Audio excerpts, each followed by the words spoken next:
तो इंसान के जीवन में दूसरी जो स्थिति बनती है, ऐसे लोगों के लिए श्री भगवान कहते हैं उनको चिंतन करना चाहिए, मनन करना चाहिए, उनको बार बार सोचना चाहिए, सहजात्म स्वरूप परम गुरु, आत्मा का सहज स्वरूप ही मेरा परम गुरु है, मुझे अब अपने आत्म उद्धार के लिए लगना चाहिए। कौन घरवाला और कौन घरवाली?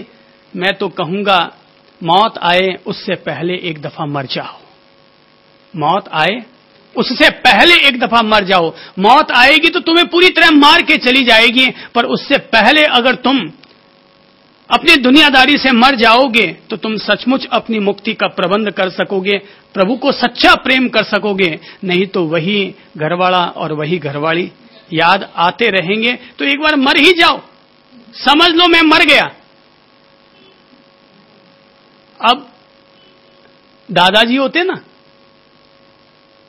वो आधे दुखी तो इसलिए हैं कि उनका बेटा और उनका पोता उनको पूछे बगैर काम कर लेता है। अरे भाई समझ लो मर गए। अब 80 साल के अगर तुम में से कोई हो गया है, अगर अपन लोगों में से कोई 80 साल का हो गया, यानी मर गए। तो मैं कल ही रायपुर से एक बुजुर्ग व्यक्ति आए हुए थे, तो पूछने लगे साहब अब मुझे बुढ़ापा अपना किस तरह से जीना चाहिए, मुझे दिनचर्या निर्धारित करनी है। मैंने कहा छोड़ो दादाजी अब ये दिनचर्याओं को, ये दिनचर्याएं छोरों के लिए, युवकों के लिए, आपके लिए अब कोई दिनचर्या नहीं है। दिन ही नहीं है तो चर्या क्या करेंगे? आपके तो दिन ही नहीं बचे हैं तो चर्या क्या होगी? आप तो अब मर जाओ। बोले मर जाओ मतलब? मैंने कहा मर गए समझ लो। तो बहुत बड़े अधिसंपन्न आदमी है, अरबपति आदमी है वो, तो अरबपति आदमी है, कई संस्थाओं में समाजों में अध्यक्ष है ये। मैंने कहा छोड़ो, सबसे पहला तो ये पंपाड़। 75 साल की उम्र होने के बाद कभी फैक्ट्री नहीं जाना चाहिए, समाज में कोई पद नहीं लेना चाहिए। अब तो एक ही पद और वो है अरिहंत पद, एक ही पद वो है सिद्ध पद, एक ही आराधना प्रभु की आराधना, बाकी सब माथा फोड़ी छोड़ दो। सारे पंपाड़ हैं ये सब, ये सब पंपाड़ हैं। जिस दिन आप में से भी कोई भी 60 साल का हो जाए ना, तो मैं कहूंगा फैक्ट्री जाना बंद, घर गृहस्थी की जवाबदारियां बंद, मस्त रहो, प्रभु के मार्ग पर जाएंगे, वानप्रस्थ जीवन अपना जिएंगे। नहीं तो ये होगा कि तुम अपने घर वालों को छोड़ पाओ या न छोड़ पाओ, घर वाले तुम्हें एक न एक दिन जरूर छोड़ ही देंगे। तो पहले से ही मुक्त हो जाओ, दायित्व मुक्त हो जाओ, अपने मस्त रहो। जो होता है होने दो, अपने क्या करना है? डूबने वाला डूबता है, मरने वाला मरता है। वो कहता है कि भाई कोई बहन आगे कहती साहब मेरा पति किसी और से लगा हुआ है, मैं क्या करूं? लगा रहने देना, अपने को क्या करना है? वो कहते साहब मेरा पति किसी और से लगा हुआ है, तो मैं लगा रहने, भाई तुम्हें क्या करना है यार? तुम्हें रोटियां खाने को मिल रही है, वो कुएं में गिरता है गिरने दे, तू तो मुक्त हो जा।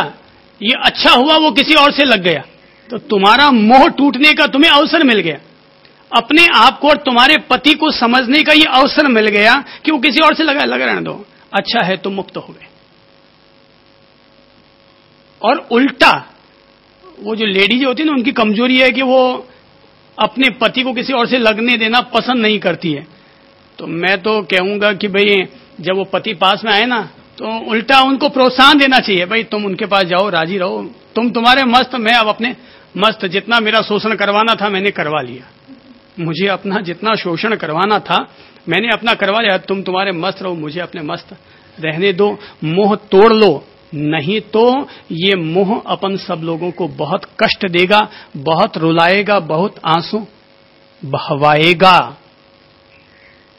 तो दूसरी किस्म के लोग जो ज्यादा मोह में पड़े हैं, ज्यादा वासनाओं में उलझे हुए हैं, उनके लिए श्री भगवान कहते हैं अहो तुम सोचो, विचार करो, चिंतन करो और देखो, भली भांति देखो कि इस काया में क्या है, इस काया में क्या है, तो पता चल जाएगा इस काया में क्या है। मल द्वार है, मूत्र द्वार है, पसीना है, थूक है, सेडा है, मैल है, गीड़ है, और इस काया में क्या है?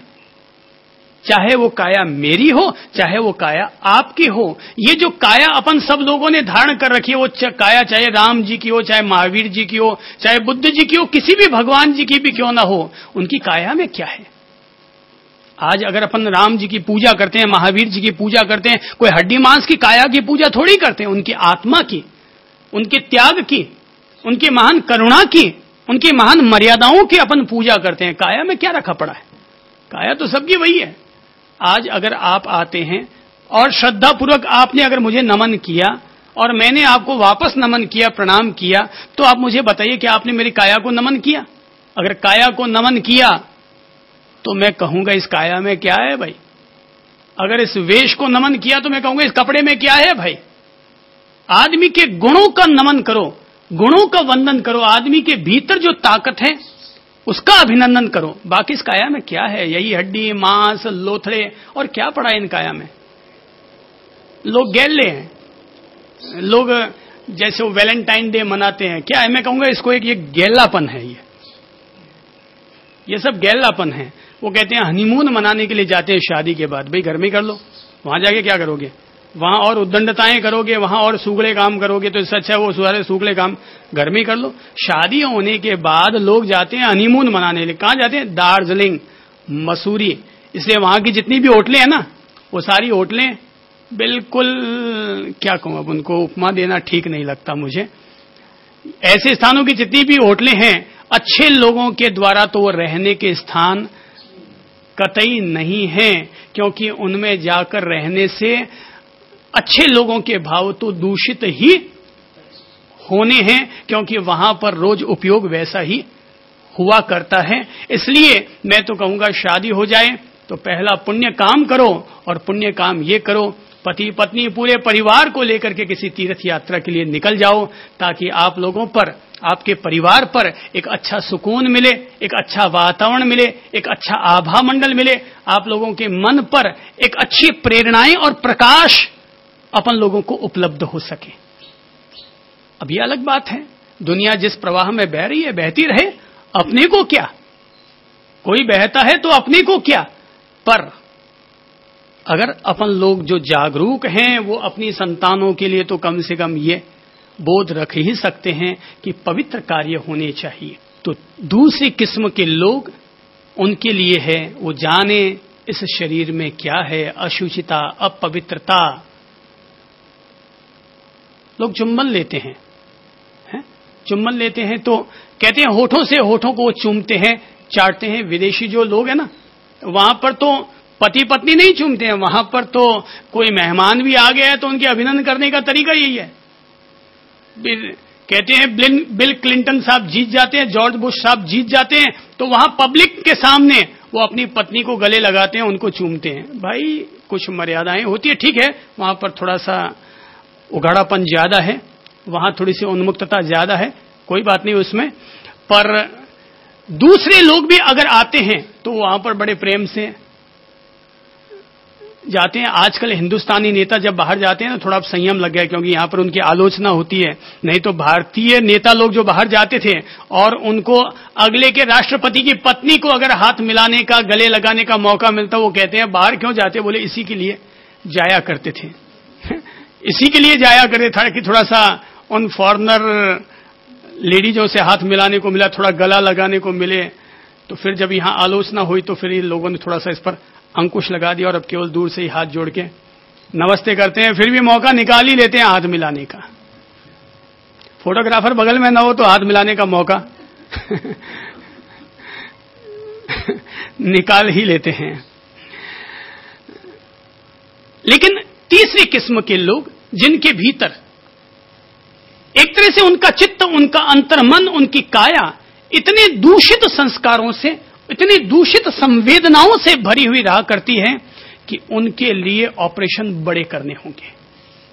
जो व्यभिचारी चित्त होते हैं कि हर किसी औरत को देखा, कि हर किसी पुरुष को देखा और वो भीतर से घायल हो गए, कि मंदिर में गए तो उनको मंदिर ही नहीं दिखता, उनको मंदिर में मदिरालय दिखता है। तो ऐसे लोगों के लिए बड़े ऑपरेशन करने पड़ेंगे, बड़ी चिकित्साएं करनी पड़ेंगी। उनकी काट छांट ज्यादा जरूरी है। उनके लिए छोटी मोटी साधना पद्धतियां उनके लिए काम नहीं आती। उनका मोक्ष, उनका निर्वाण होना एक बहुत बड़ी तपस्या है भाई।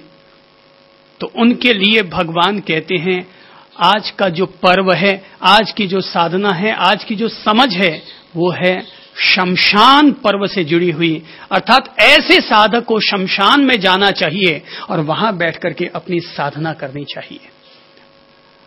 मैंने कहा साधना करनी चाहिए, लेकिन साधना करने से पहले साधना तो कर ही नहीं पाएगा, अनुपश्यना वो कर ही नहीं पाएगा, उसके तो अंदर वहां जाति उमड़ घुमड़ कुछ दूसरी शुरू हो जाएगी। भाई कहां के फंस गया, बोरियत महसूस हो रही है, कहां के फंस गया, तो वो तो कुछ और सोचेगा।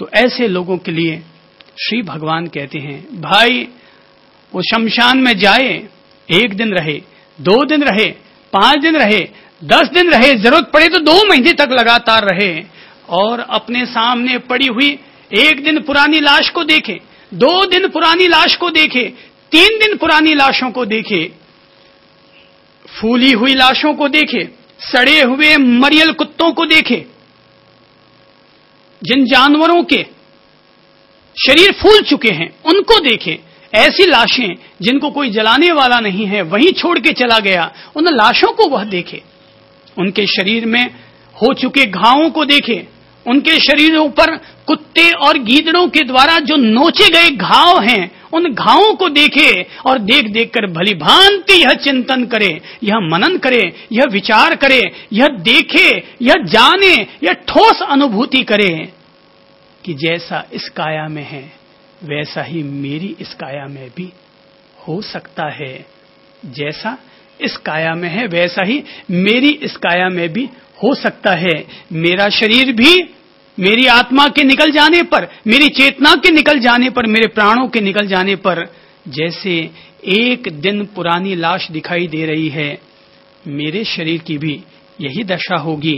2 दिन पुरानी सड़ी हुई लाशों को देखे, 3 दिन सड़ी हुई पुरानी लाशों को देखे, फूली हुई लाशों को देखे, सड़क पर चलते हुए, पदयात्रा करते हुए अपन लोगों ने कई कई दफा देखा है, कोई गाय मरी पड़ी है, कोई कुत्ता मरा पड़ा है सड़क पर, कोई बैल मरा पड़ा है, कोई गधा मरा पड़ा है, किसी ने किसी को टक्कर दे मारी है, और वो जानवर मरा हुआ, उसका पेट फूल गया है, उसकी आंतें फट रही हैं, कुत्ते, चील, गीद, कौवे उसकी लाशों को नोच रहे हैं। साधक तब भली भांति नाक भौं सिकोड़ने की बजाय 2 मिनट वहां खड़ा रहे, उसको भली भांति देखे, भली भांति समझे, भली भांति चिंतन करे और जाने तो यह है काया। भली भांति, यह बड़ा ऑपरेशन है। ऐसे लोगों के लिए केवल सत्संग काम नहीं आता, गुरुवाणी अमृतवाणी काम नहीं आती। दूसरी किस्म वालों के लिए तो शरीर की गंदगियों का बोध कराना पड़ता है, लेकिन जो अत्यधिक दूषित और कुत्सित और कुंठित मन के मालिक होते हैं, ऐसे लोगों को तो शमशान में जाकर के बैठना चाहिए।